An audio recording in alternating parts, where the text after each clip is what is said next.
Hi guys, today we're going to be doing a Fall Guys tips and tricks video, so let's get into it. For dizzy height, go to either the right or the left and then don't jump and go between the bumpers.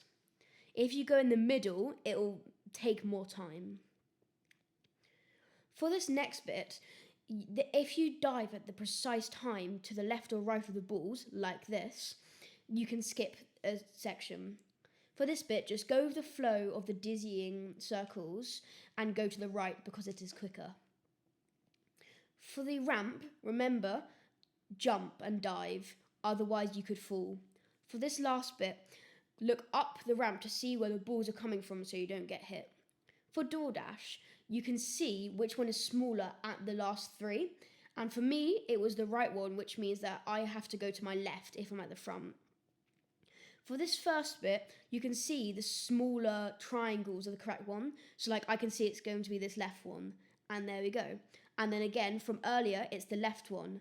And that means I required a place. For fruit shoot, wait for the first wave of fruits to go past because it means that everyone else will jump and either get hit or be slower and you won't get hit, like so. For gate crash, go for the doors that is already up, and that will mean that it will be down by the time you get there.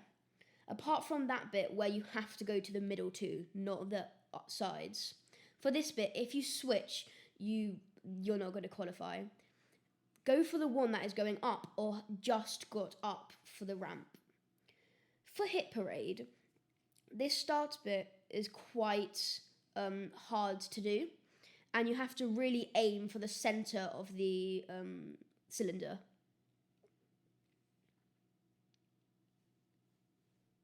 Like so.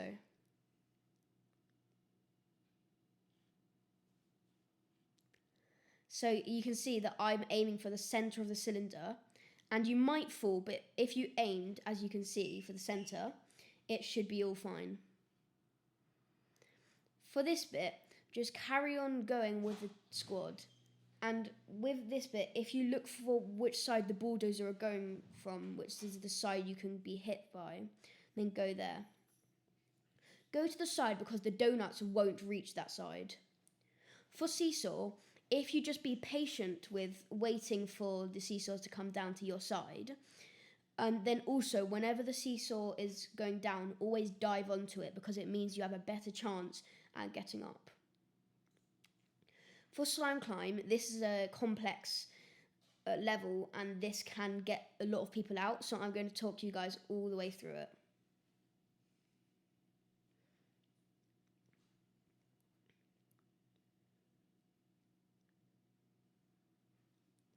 For this first section, you want to try and stay at the front so that you can jump onto this bumper here and get up and skip an area. This will mean that you should be fine with the slime coming up the mountain. Just go to the opposite side of where the balls are coming from for that bit. This bit, go when the rectangles are at different speeds and places because it's better. For the donut bit, try and angle yourself going left but then also facing up because it means that you'll be able to go across and stay up. For the cylinders, again, just try and stay in the center, and if you go to the side, you should be fine. For this bit, try and just run through that exact area, and then you can dive up like so. For this other rectangle bit, just be patient, wait between each one. For the second and last donut bit, just go to this left side so you have more time to react to where the donuts are coming from. And then for the cylinders, go and then wait in the middle and then go back. And then you've qualified. For the whirligig, try and not get hit by the whirly cylinders because this could mean that you can be hit forward but then hit back to the start. So just try and jump over them. For this bit, don't if you miss the cylinders like I did, just jump up and press grab to climb up. For this bit, if you go to the right or the left of that middle one, you won't be hit by anything. For this next windmill, wait until one goes past to go through. And now to go through the middle, the hardest bit is jump and dive instead of just diving, and you should make it through the middle. If you are one of the last people, try and get hit by that to give yourself a boost, and then you'll make it. For tiptoe, try and stay at the front and middle of the horde, and so hopefully if you get hit off, they won't find it because you should be the person trying to find it. If they do find it, it's luck if people make it or not. For block party, if you angle your camera left or right and then down, you can see which way the blocks are coming from, and it will give you more time to react. On this one, however, people try and grab you and push you off or body block you, so you just have to try and stay on your own area. Especially at this part, try and stay at the front because loads of people just body blocked me and you could see I was at the back. Also, sometimes like that, they try and stop you and you get encased by blocks. For this bit, when you have to jump over, jump back and then turn around. This bit again, just try and stay at the front so you won't get body blocked. And that's block party. For jump club, if you run the same way as the whirly cylinder, you should jump less. However, you will get body blocked or grabbed, which means that eventually you will have to jump over. And when you do have to jump over, you see it's coming, you turn around, you jump, and then turn back around and run the same way. This is a very good strategy and it should normally work. For rollout, try and push people off because it will mean that you can survive quicker. For tail tag, wait at that area for someone to either fall down or go around to keep your tail.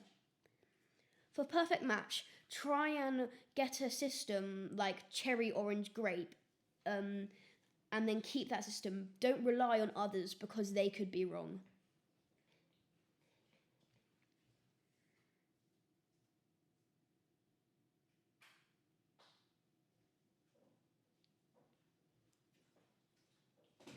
For egg scramble, if you dive into the centre, it gives more of a chance to get a golden egg, which is worth 5 points. For full ball, if you are a goalkeeper, you can wait and your team will be the strikers. However, you'll always have someone defending your goal and it will reduce the amount of shots that are taken. It is rare to get a golden egg, but if a golden egg is put on the field, it is worth 5 points, so go for that egg. For hoarders, try and stay between your side and the side who are either drawing with you or losing, so that it reduces how many balls they get and it also keeps your balls in your side. For Hoopsie Daisy, try and stay in your own area so that your team has more surface area. Because it means that you have better chance. For Jinx, sadly I didn't get any gameplay. However, there's one tip that I have. Stay away from your team who are jinxed and their team. For Rock and Roll, try and stay with the ball, don't leave it, because it means that your ball will be quicker to get to the ramp downhill.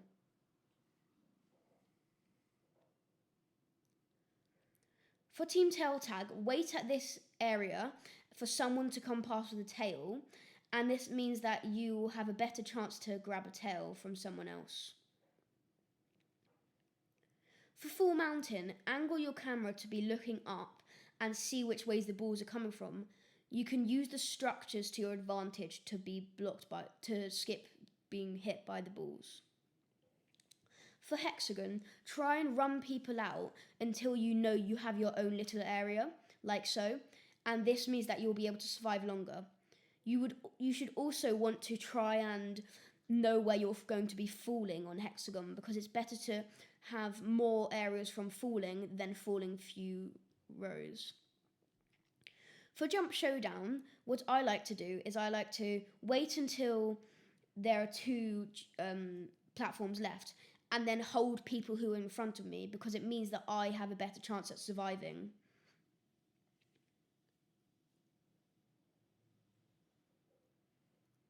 As you can see, my strategy just worked and I got a win.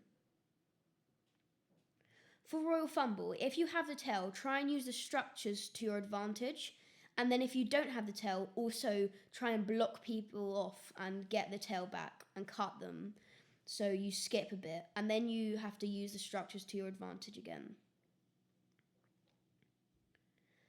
That's all the tips and tricks. Thank you for watching, and I'll see you guys in the next Fall Guys Friday.